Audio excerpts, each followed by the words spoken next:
Well, that doesn't seem to work because the camera is covered up by the existing rear view mirror. So I guess we have to move it over a little bit.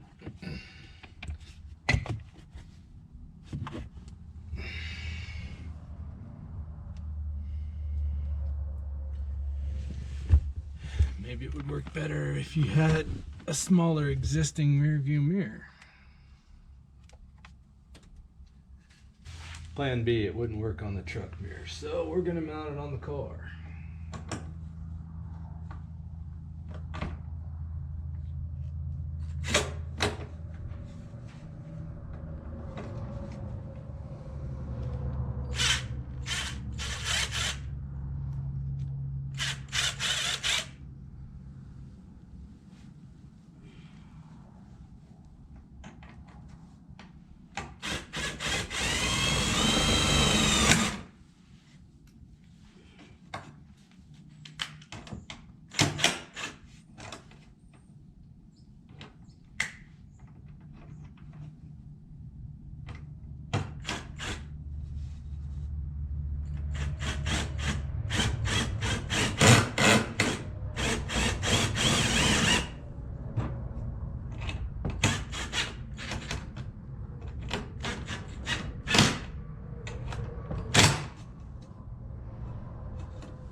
Alright, got Evan tucking wires here. We're hiding stuff inside the pillar and running it out to the back.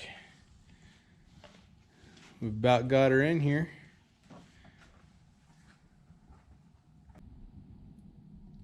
Alright, we got this thing installed and it's looking like it's a pretty slick little unit.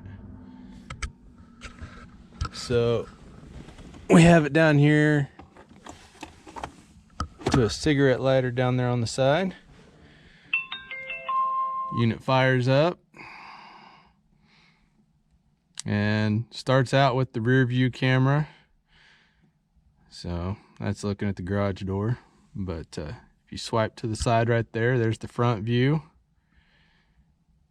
and then you can tap it and come up with menu. You can stop your recording and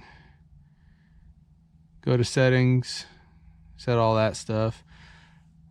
Obviously our date and time and all that's not necessarily right, but we'll go in here and get that set. But that's pretty much what it took to install it, and it's clean and seems like it'll be a good functioning front and rear dash cam.